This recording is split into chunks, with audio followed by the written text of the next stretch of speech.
So please follow us on Instagram and other social media platforms to really find out more about what we do.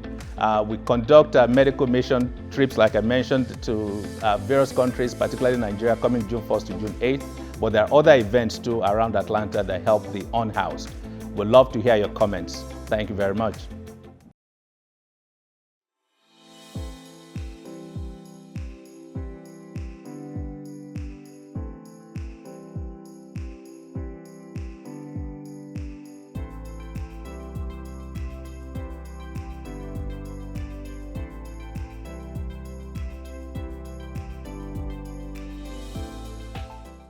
Our knowledge and truth for a healthy living is a must.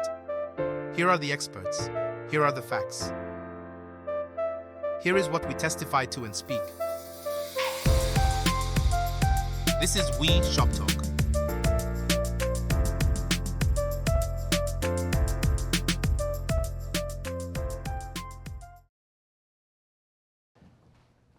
Good afternoon, and thanks for joining us for this second segment of episode 9 of We Shop Talk, presented by Sadika Family Physicians.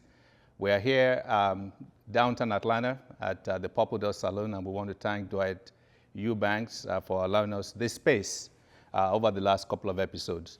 Today, we've kind of been talking about chronic kidney disease, the state of affairs, and we've had experts in Dr. Emmanuel Minja, who is a kidney pancreas transplant specialist at Piedmont Transplant Institute here in Atlanta. Dr. Leo Ovaje, who is the medical director of Caritas Medical Center, and Dr. Evelyn Lewis, who is with Southwest Atlanta Nephrology. All distinguished guests who have actually shared their insights and given us a ton of information on what chronic disease is, why we have 40 million Americans affected, 1 in 7 million affected by this condition. We've also talked a little bit about how you diagnose chronic kidney disease, how you categorize it, what the causes are, and we dived at length into issues relating to treatment of stage 5 kidney disease, which is the worst of all when one is talking about dialysis and also talking about kidney transplant. But it's my pleasure to really welcome onto the panel this afternoon individuals that I've known, some for probably close to 20 years, who are willing to tell their stories and their journey as relates to kidney disease. We have on the far left Mr. Anthony Miller, who is a law enforcement officer here in the city of Atlanta. Mr. Miller, we thank you for your service. He is sitting next to him is his son, Quincy Miller, and they have a bond that is going to be special that they will share with us when it comes to issue of kidney transplantation. Quincy just is wrapping up in college, and so he will tell us his story. And to my right is Mr. Scott Shelton and his mom, Mrs. Madeline Shelton, who are also willing to tell their stories as relates to kidney transplantation.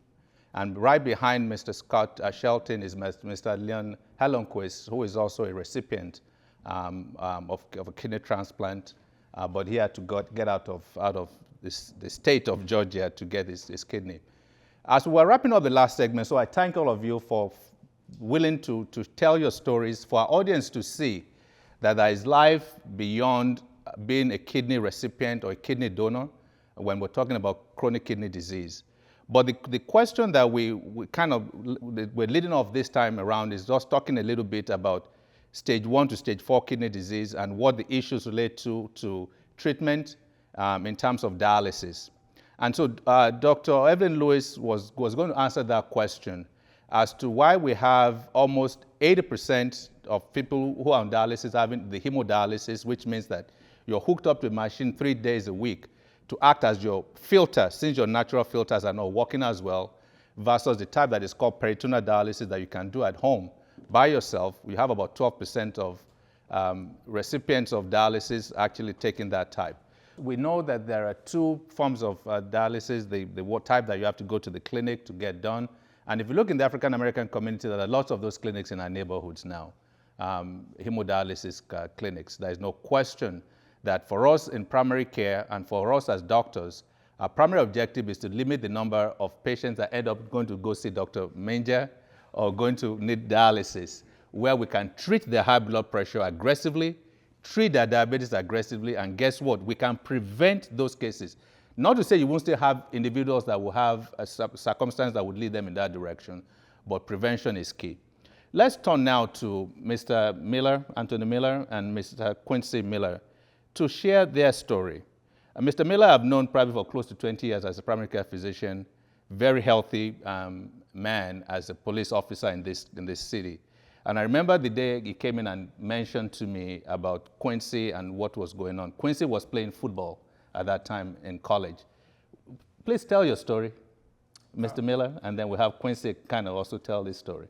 Well, back when he was playing football for Troy University, the first year, there wasn't any problems with him. So this kind of started with the second year of him playing football. He would constantly say that he would have problems for his breathing, you know, when he's practicing on the field or whatever. I think he kept complaining to the point to where his coaches got him to do a blood test. So did the blood test, and he had abnormality in his blood work.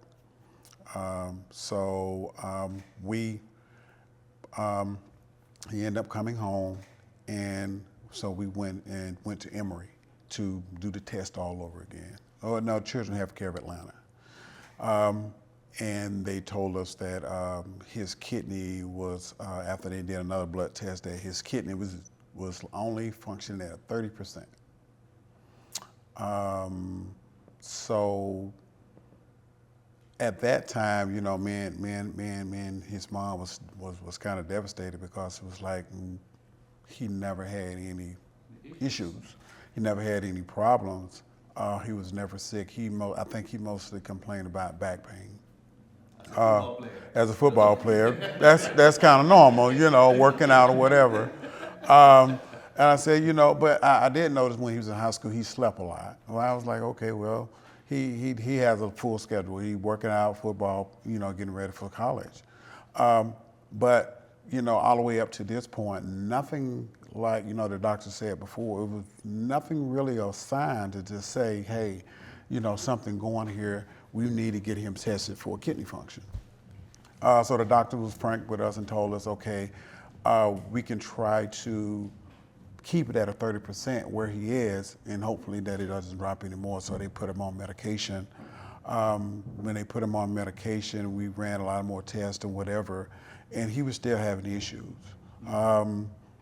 I think it was dropping energy level, still couldn't sleep at night. I had a hard time sleeping at night till a couple of months passed, and we got. Was he playing football at that time? He was actually still playing football at that time. And he was still practicing, he was still having issues. But I think he was fighting through it. He was fighting through it on the football field. And we got a call one night. One of them calls that you don't want to have. I know when he was calling that night, it was a problem. So he called and he said, Dad, I can't breathe. I'm having a problem breathing. Me and Mom jumped in the vehicle. He was in Troy. We met him in Montgomery, and we took him to Emory. And Emory kept him for a couple of days. They kept him, they ran more tests and everything, and showing that it was still declining. So it was still declining. So we start setting up for donors. So they explained to us about the deceased donors and the living donors. So of course, all of us went in, and, you know, family members, me, Mom, sisters and brothers, and anybody that wanted to be a donor, we started getting tested. At the same time, you know, Mom was very frantic, and she was very upset because now we got to try to figure out how to get him a donor. So it was no doubt to me what I was going to do. I said that I'm going to do everything that I can as a father to make sure that he gets what he needs. So I got tested along with a couple other members, and well, they kind of excluded themselves because I had underlying conditions, so they weren't able to complete. But me, I was able to go to the next step. You were as healthy as? I was healthy as. I said 50. I think 51, 52-year-old. They said that you know, after, like he said, a lot of testing. Oh my God, echocardiograph, tissue samples, a lot of testing that I had to go through, and I was a match. But it was like, after all the testing I went through, I mean, we took blood, so much blood. We did a lot of testing, I mean, weeks at a time, and at the same time, my whole family was in turmoil. You know, we just couldn't believe 19-year-old kid, strong, playing football player. You know, he started his college career and everything was going right for him. And, you know, when we did ask the doctor about it, you know, where did this come from? They did a genetic test on me and my wife, and we didn't have any history of kidney disease. He didn't have any history of high blood pressure or diabetes. I'm not a diabetic. I'm not high blood pressure. I know that. So yeah, you know that. So we was dumbfounded. We were just so, you know, it was just taken by surprise that this happened to this young man. And it's like, you know, we doing everything possible to try to get him back on track, because it was just so, he just wanted to live a normal life. So to get back to the story is that once I can tell you exactly what I was doing when they told me I was a perfect match. As we were going through that process, my tissue matched his. We had the exact same blood type, AB positive, that I didn't know. We had the exact same blood positive. My kidney function was at 91%. And they was like, this is highly unusual at your age that your kidney function is functioning like this, and then y'all have the exact same blood type. We had to stand by for another month or two to get him ready for his surgery. And for him, he had to stop college for a while because he was in the middle of his classes, and to get him ready for that, he couldn't go back to school for a while. So he had to kind of, like, all his classes he had to stop and then, you know, get ready for surgery. And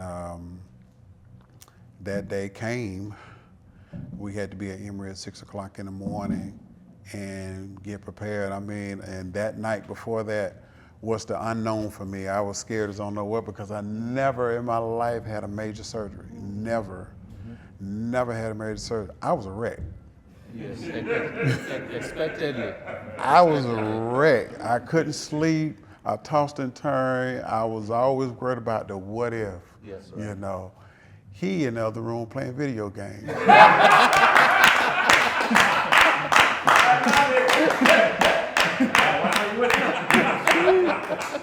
He in the room playing video games for 4 or 5 hours. Thankful that my dad has come to the rescue. But his faith, though, he never had a worry. You know, he always said, God gonna take care of me, you know.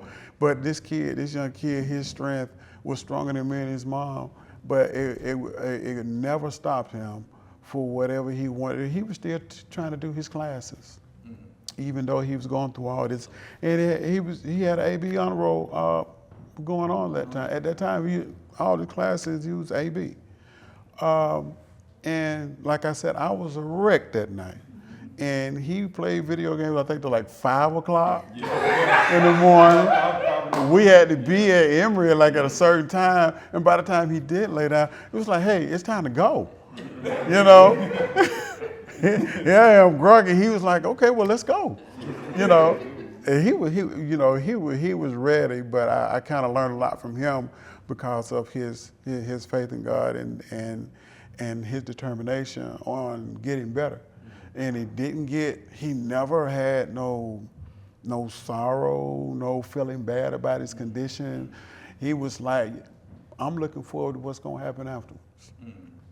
So, like I said, that day of the surgery, they rolled us back in, and I was in one area, and he was in another area, and I think they took him before me. Yeah, they took him in before me, and they did. They given me my shots and everything, and took me back. later on. And I couldn't tell you what happened after that, but with him, I think the surgery lasted about 2 to 3 hours, I'm not mistaken, but it was a little longer for him. But they took us back, and like I said, that when I came to, I was naked and afraid. I don't know what happened. I was naked and afraid, but they said the surgery went well, everything went well, and he was in another location. So they wheeled me, they finally got me where, where I'm going, put clothes on and rolled me back where I was, and wheeled me to a room. He came by maybe 30 minutes to an hour later, because he was still in surgery, and I seen him roll by, and he had to come past my room because we was all on the same floor. So I rolled up here and I said thumbs up. He said thumbs up. So and he was in the room right across from me, I think in our recovery, I think my recovery was supposed to be in about 3 days. His recovery was a lot longer because he was having high blood pressure. They're trying to get his high blood pressure under control, and they were trying to kick me out of their room, and I was like, no, that ain't the way it works for me. I said, we came in together, we're gonna leave together. So you ain't gonna kick me out of this hospital. So you might as well just get all my things and roll me over there and put me over there on that sofa over there and let him be in that bed. And I did, and I stayed there until they got his blood pressure under control, and the kidney function. They had to still do biopsies. So he was having some issues, so we was wondering, was my kidney, they had taken to his body. There was no issue with that, but they said that, they had to go through a lot of muscle and a lot of tissue, and that I had a very big kidney. I'm looking at my scars, and I see the scar from here, and I see the scars here, and I looked at his scar, and he got a little thing like this right here. And I'm like, why is my scars much bigger than yours? So, I don't know if they stuffed my kidney in him or, but they said that everything went well with just a point of getting his blood pressure under control before they released him. They wanted to make sure everything was fine before he left. So the day came when a couple of days when they got everything under control, and that he was flowing with his urine like it's supposed to, and everything came, like together like it was supposed to. And they said, okay, well, it's time for y'all to go home. I said, okay, well, we're leaving together now. Y'all know that, right? Right. So we was released. Thank you so much, Mr. Anthony Miller. I mean, as a parent, there is no pain. I think that is the pain of having a sick child, and when you may not be able to help. Right. So we're talking about the gift of life, because you and your wife brought Quincy into this world, and it's a second gift of life. Exactly. Quincy, what has that been like for you, this journey that Dad has eloquently described over this last, how many years now? 3 years. 3 years. Yeah, surgery date was February 24th, 2022. The journey from then has been, it's been good. Just the progress of, I know when we got out the hospital, it wasn't, easy. I was still kind of, lightheaded, still feeling pain every now and then. But over time, I gotten better and better as days went on. And not too long, I started working out and just, test and see how it was.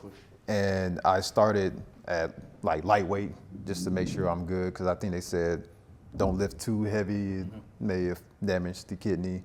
So I started off light, and I started to progressively, build my way up to like benching from 135 to 225. I'm like, okay. I'm good. I got it. I'm still here. So I got it.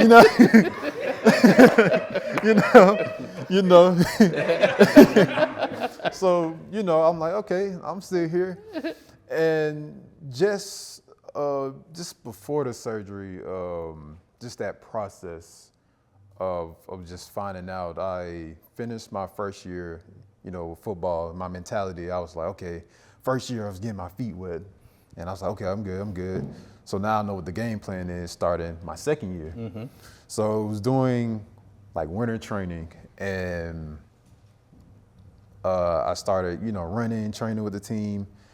And just one day I just started feeling just exhausted, like just winded. I'm like, man, the only thing we did was stretch, just do some jogging. Just Walk it out? Yeah, just regular routine. And I'm like, I know I'm in shape. So I'm like, okay, maybe this is just nothing too serious, So I think 2 weeks after, from there, it started getting worse and worse. And I'm like, nah, this is not it. Because I started walking up, I used to stay in an apartment, and I'll walk up a flight of stairs, and I'd be just exhausted. And winded. Yeah, like I just ran a mile. I'm like, yeah, this is not normal. So then I got to a point I couldn't keep up with my team. So that's when I went to the doctor. It was a hospital nearby, close to my campus, and they drew blood from me, and they was like, your blood numbers, like, it's all out of whack, like creatinine level, phosphorus levels, they was all out of whack. And I'm like, okay, I'm 19 years old. I'm like, dang, what's going on? So I went to Children's Healthcare Atlanta. That's when I found the news that my kidney was working at 30%. And declining. Yeah, and it started declining. And I was lost of words. My mom was lost of words, and so was my family. So I'm like, man, okay. So I had to change my diet. I couldn't eat the food that I usually, the fast food, no more fried food. I had to eat like oatmeal, egg whites. Couldn't do like regular milk or silk milk. I had to do skim milk. Whenever I eat cereal. When I eat cereal, I had to do, it was like Cheerios, like less sugar. It was something like for the heart, something healthier. And I had to take at least 8 to 10 pills. That was very frustrating. I couldn't handle it. I didn't like that. They drew 8 to 10 tubes like twice a week. And that was frustrating as well for me. But my faith in God is what kept me grounded. I had no worries on what lies ahead. As this situation got worse, my faith in Him was greater. So along the way, let me see. As time went on, I finished that second year of college during the season. I was able to finish my classes, finish the season, and when I called my dad one night, it was just the word. I don't know if it was the pills or what. Every time I laid down, it was hard for me to breathe, and I'm like, no, this is not right. I'm like, Dad, I can't breathe. This is not working. This is not turning out right for me. So I met him at Montgomery, and that's when I spent my time at Emory in the hospital. And then till they get everything situated. So seeing my blood pressure 180 over 190, that was mind-blowing. Scary. Yeah, that 19, as healthy I was, and seeing how my arms were swollen and feet and everything, it was out of control. And also experiencing breathing heavy. I'll be sitting like this at other events, and my mom, she'd be like, are you okay? I'm like, yeah, I'm okay. And she would hear me like breathing this, and I'm like, but I'm calm. I don't know what's going on. So that was the issue. But like I said, as the situation got worse, my faith in God outweighed my fear of what was happening to me. And this is how I knew God was in control. I took a trip to Orlando, and with my friend, and we stopped at a gas station, and we got out. We used the bathroom, get some snacks, and this one homeless lady, she just, called my name, said, "Young man, young man, young man." I'm like, who's calling? And she said, "I don't know what your name is, but God's not done with you." I said, "God's not done with me." And she said, it's something about you. You walk with righteousness. I was like, I didn't really, I'm thinking she's being, nice. I'm like, well, I appreciate it. I thank you. And she proceeded on with her day. And I'm like, God, what was that? Yeah, I'm like, I never experienced that, And I thought it was she was just being nice. Mm-hmm.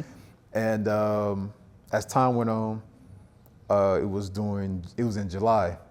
At another experience, I was doing a little internship after the hospital and everything after recovery. I did an internship at Miller Electrical with my older sister. Mm-hmm. And I went to the bathroom, and this janitor, he walked past me. He was like, "Hey, young man, what's your name?" And I said, "My name is Quincy Miller." And he said, "Man, it's something about you, man. You walk with righteousness." And I'm like, okay. I said, okay, God. I said, I got it. I understand. Like, I thought the first lady was a fluke, but now I hear him say that, I'm like, okay, Lord, I'm hearing you. You're not done with me. So just hearing that, I was at peace. I was at ease. I knew everything was in His control. Yes. So after that, I was able to start back after the surgery and recovering. I was able to start back college, finish my degree in electrical engineering, and yeah, appreciate it. And I was blessed. This is all Him. This is all God. I was still on medical scholarship. They were still able to pay for my books and for my classes. I thank God for that. And I was not gonna be able to, owe back student loans or anything. So I'm like, yes. I'm like, thank you. Fantastic. So just doing this process, I was able to finish my degree. Well, still doing. I have one more year. I was able to focus on that, and while I'm focusing on that, He's opening more doors for me, and to do different events where I can speak to other people who are experiencing what I went through, whether it's kidney disease, cancer, just anything that's health related, and I'm willing to help them and let them know that if God got me through it, He can get you guys through it as well. And I always have faith in Him, and believe that He will take care of it. It's an amazing story, Quincy and Mr. Anthony Miller. And your story reminds me of the story of Aaron Johnson, I think that's his name, who played for Tennessee. And it was going to be, I think, the first or second round draft pick. The very last game of the season, he had a serious injury, paralyzed on one side. He's an inspirational speaker now, and he's turned his life around. Your story reminds me of that story, because he too was down in the basement, not knowing what the next steps will be. And God has a way of lifting us up. And not just lifting you up, but in a way that you're going to be able to touch many people's lives. More than your electrical engineering degree. Right. Because this is going to open up doors for you. And as you tell this story, there is no doubt in my mind that you're going to be telling this story in a much bigger platform. This is only the beginning, where folks can see you now at 23, 24 years old. You have your whole life ahead of you. Dad looks as great as ever. Yep. His kidney function is holding up very well. To say that there is light at the end of the tunnel, and that we're able to share your story, and to know that, yes, you're going to live a normal life is there for everybody to see. So we just thank you for taking out the time. As we turn over to Mrs. Shelton and Mr. Scott Shelton to tell us your story. Ms. Shelton, to have known and for many, many years, probably over 20 years too, alongside with her husband, Mr. Shelton, who are both clients of mine as a primary care physician. and their son too, Scott, whose story here is reversed. It's a gift of life from a son to a mom. So Ms. Shelton. Good afternoon. My name is Madeline Shelton. Scott is my son. I didn't realize that I had kidney problems until my gynecologist I went to. I didn't go to many doctors because I always thought I was healthy. My pressure was good and everything. And I went there and he said, "You got right much protein in your urine. You might want to have that checked out." I said, "Okay." And 1 year later, I didn't go see anybody. I didn't have a primary doctor then. And he told me the same thing. You have a lot of protein in your urine. You should go and have that checked out. So I went to my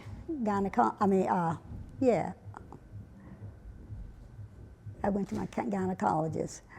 And I went to my Dr. Flowers, and he told me that he knew a kidney specialist, and I should go on and make an appointment to see him. And that was Dr. Dixon, which I didn't know, I hadn't been to. So I went to see him. He did blood work and test my urine, in which I did have a lot of protein. And he did ran tests on me, and found out that I did have kidney problems. I didn't have any symptoms or anything. I always felt good. Worked all the way, never took any time off from work or anything. Played tennis. And he told me that, and then I think it was probably at stage 2 or 3. And then he put me on a prescription, gave me medicine for it. But I continued my routine, going back to work and, playing and sports and attending my kids' sports activities, basketball, football, cheerleader, and everything. And then I started feeling that my creatinine went up, and I wasn't feeling bad. I never did feel real bad. But I saw Dr. Dixon, and he put me on some medicine, and he had told me I kind of watch my diet, I watch what I was eating. Certain things I didn't eat. I still carried on my activities and everything. I don't know whether I told the kids that or not. Not yet. Not yet. No, I didn't tell them yet. This was just between you and Mr. Shelton. Yes, sir. That was it. They couldn't do anything for me. Yes, and but and they were in school and stuff. I said no, but I continued doing what he said do. And I didn't pretty much worry about it. My father had kidney disease. That's because he wouldn't take his high blood pressure pills. Mm-hmm. And it got really bad. And I guess, my pressure wasn't really high to mess up my kidneys because, just protein. Mm-hmm. And listening to the conversations from the doctors, I learned a lot. That was very interesting, and you all talking. And I said, that's what he told me I had, protein in my urine. I said, and I guess I was like that before my kidney. I got to stage 3 or 4, and I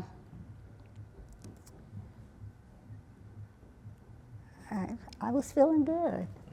No problems whatsoever. And he said, you're probably about stage 3 or 4. And you need to start thinking about what do you want to do about dialysis. I said, oh, and I think did I tell you all then? Not quite. Not quite. Okay. But I'm a parent, and I understand why.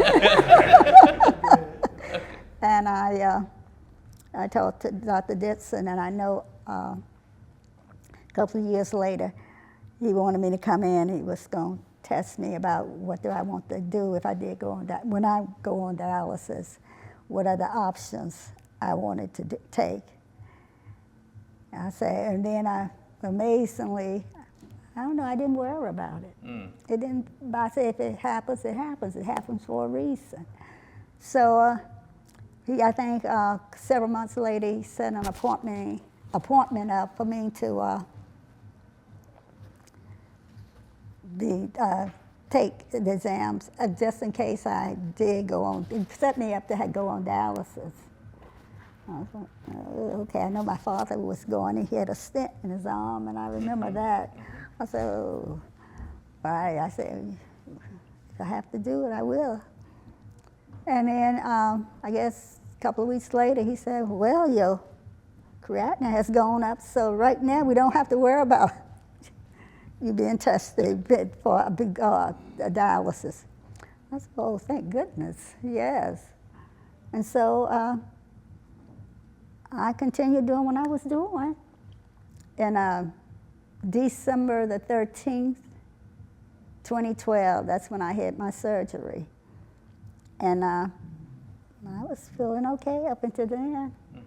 And I was saying, I think my creatinine had gotten down to about maybe, was 15, maybe 13. Okay. That Just was still high. Yes, it was high. But then you said you didn't, not enough to go on dialysis. Let's see what it goes up. It fluctuates up and down, up and down. So my son came by. He said, how you feeling? I said, I feel fine. He said, I'm thinking about giving you my kidney. I said, no. I told him no. I didn't want you to do that because he was young, 34 years old. I said, no, no, no.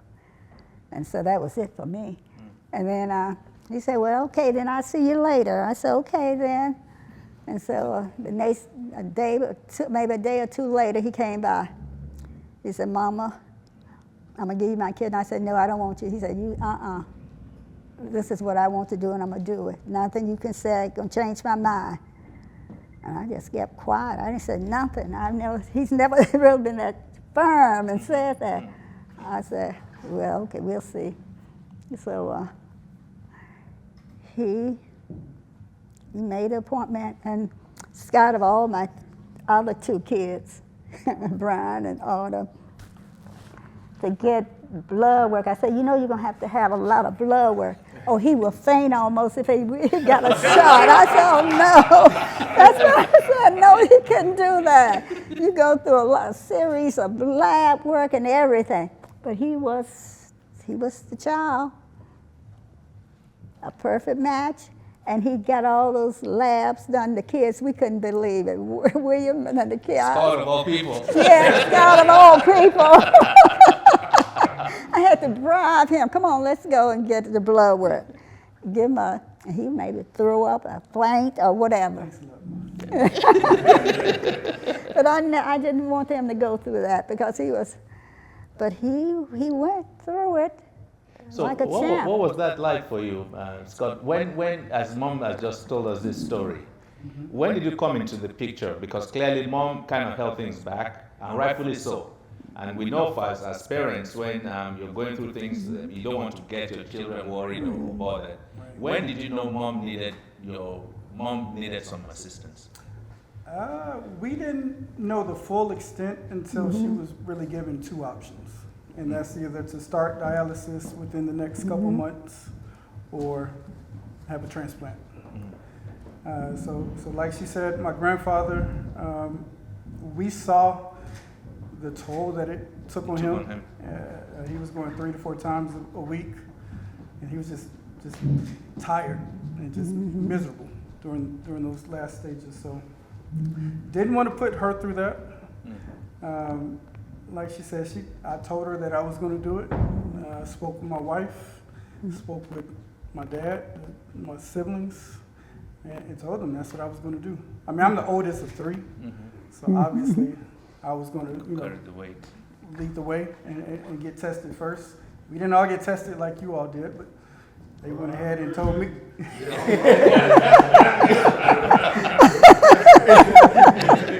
And they say they would have done it if I wouldn't have been a match, but that's what they say. So I'm gonna take their word for it. But yeah, I just knew that. I mean, she gave me life, so the least I could do was at least attempt to see if I was a match to extend her life. It took all 2 years to get the paper. So they got the paperwork straight, and they told me, all right, yeah, go back and test it again. Go back up, go through all the testing again. Then you say, okay, it's got one order. Everything really shows that you didn't take care. Now we can list you. Okay, so now you talk about this 2024. And okay. And then at work, I had a lot of teachers get on they just real trained type. There's like, you're going to get your kidneys for your birthday. You can do it since 3 years time. Now, I want to see Dr. Lewis and I said, I'm getting tired of this. Started like 2 bags. And then they said, now you got to go to 3 bags. And I just saw going down, and I had to call a couple of my close attorneys, but I was like this. They told me I'm not doing 3 days a week. I'm not doing it. Take care of my wife. Oh, no. I'm not going to do this. I'm not putting my... Get closer. I get a call leading up to my birthday. My birthday's March 29th, so that Monday before, Toledo, everything look clear. We're going to list you. But is that really clear? Short all time. 2 weeks. Oh. Okay. So on my birthday, that Friday, the 29th, I normally cook for fellow teachers and stuff. So I didn't cook. And sitting down with this, next targets. Phone rings, I look. It's medical university. They said, everything's a go. You're listed. You can get a call at any time. Nope. Call my wife. I didn't say anything that they'll tell some of the fellow teachers. All of this, I'm getting followed in. Start spring break at 3 o'clock that Friday. That following Thursday morning, about 6:20, my phone was all the way. So I answered the phone. Medical University don't call me and speak to me. Steve, now I'm also for you. Do you want a kid? Yes, I want a kid. Okay. I said, we have you'll be the primary. We have a 28-year-old female car accident. Remember, she didn't make it. You just won the lottery. I was the one the lottery. Yeah. She healthy, no disease, just in a car accident, you know, those that didn't make it. Would you want the office? Yes, I want the office. And so, okay, do it in Atlanta. Can you be in Toledo at, they said, 3 o'clock? PM. This was 6 a.m. in the morning. So I said, okay, let me get on the phone and call some people. And he said, I'm not do some paperwork, call you back. So I go to our friend, tell me what and son, and you know that. It's happening. Happened. We took care of the supervisor, they came soon. I get on the phone, call a couple of friends that work at Delta, and I look all out, no flights. Yes, Expedia. No flight, no help. Calling up on the road, hey man, you know, he worked for Southwest. I can get to the clinic, man, clinic in a 2 hours. I need to go short from 45, 50 minutes. Look. They gave me a special number to call the Delta. So I called, and I said, we got one flight, we got one seat on the flight leaving next week. It's like, well, the guy called me back from Ohio. And the only flight you can get is the X-ray. And he said, that'll put you in the 45 years. He said, book it, let's see you. Because Oregon is covered from Oregon. Oregon. But, okay. Flight takes my son to school, comes back, dropped me on the airport at about 9:30, 10 o'clock. Tried to do 3 standby flights. Nobody, like, the lady at the desk, I said, turn to be before then, can y'all call somebody up, say, do you want to give up your seat? No, we can't do it. So after I couldn't get on the flights, I told the guy back in Ohio, I said, I can't get on no early flights. I'm on the plane right now. He said, call me when you land and told me I'm at the fact and you last name. Get up in the air, call it, students up, shoulder on the block. We get to that, if I could just stay seated on this plane, so I can get off the plane first, and just go back. I can't make that call, but I'll call my pastor head, make it. Yes, we can get. So, about an hour in the block, she made an announcement. We have a patient where we have a guest in the plane who has medical emergency. Could everybody please stay seated when we land in Detroit? So the first we can get off the plane. That I messed another attorney's brother at Fort. Can you pick me up? I went home. I said, Glenn, I got comedy shoulder. Okay, I'll just go. Okay. So we land, she made the announcement, and jumped up, ran to the front of the plane, waited for them to open the door. You open the door, shot through the airport, dial the Uber, get down, get in, tell the Uber driver, hey man, could you please get you there Thursday? He put it on cruise control, and they did that at me, but they're like, bye. So, long story short, I walked into the hospital at 6:20, and because the guy told me, well, you do about 6:30, we did it at 6:20. 6:30, I'm in the back, giving blood and yours, and another guy, he was like 19. And so we both in the back, we were the two people that they called. Okay. And then at 7 o'clock, they were like, well, the organ just showed up. So okay. Organ. And they say it takes about 3-4 hours to test it. And so here come the wait. We just waited. It's just me and one bag. He got his whole family. And round about 10:30, 10 plus something like that. His phone rang. Yeah, it was like they started shaking their heads. I said, oh, let me give them some surprises. So I was walking out, I'm all in. Now the question is, they came back negative. You go into surgery. And what? Big phone call to the wife, go into surgery, test some people, go into surgery, call one of the assistant principals. I'm not going to be to work on Monday. And long story short, he made it back. The doctors coming in, and everybody's rushing.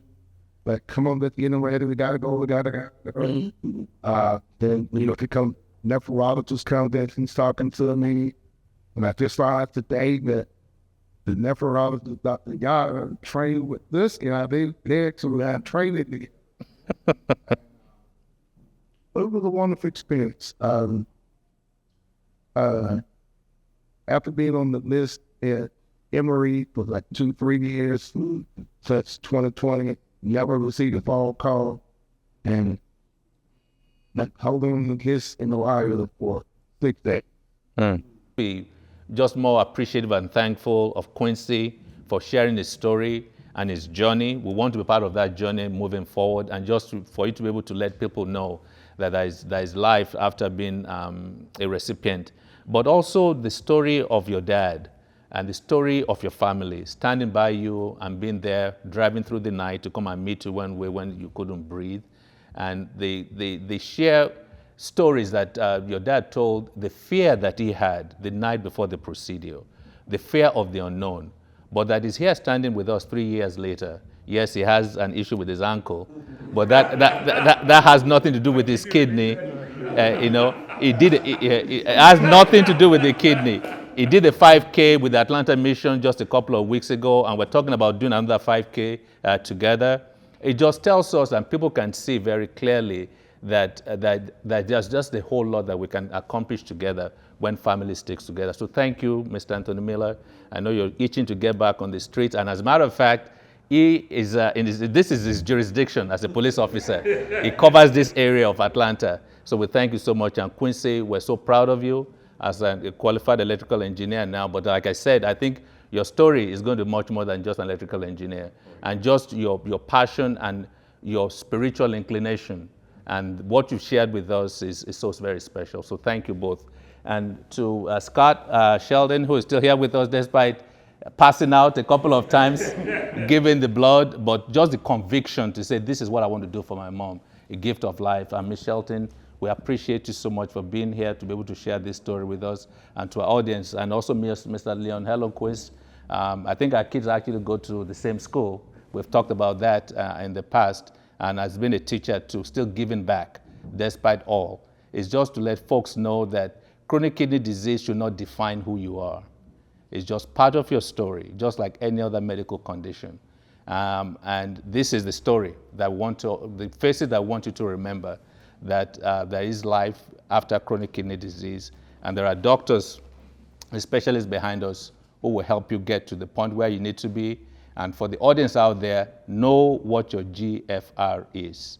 It's a simple blood test that tells you your kidney function number. And once you know that, it's all about prevention. If we can treat diabetes and if we can treat high blood pressure, 70% of chronic kidney disease will be prevented, not just in America, but actually everywhere in the world. And that should be the target. We thank you for joining us on this episode today of We Shop Talk. We look forward to seeing you again, episode 10, when we're going to be talking about diving more into issues relating to transplant.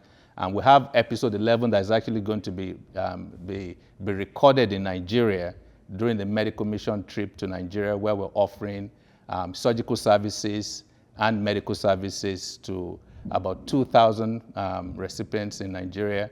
We look forward to sharing that story with you, about 25 medical professionals that will be embarking on that trip between June 1st to June 8th of this year. Thank you so much for joining us, and we'll see you soon. Now that you heard the facts, apply the knowledge. Contact your doctor or healthcare specialist. Scan the QR code to provide more information on today's talk. See you on the next We Shop Talk.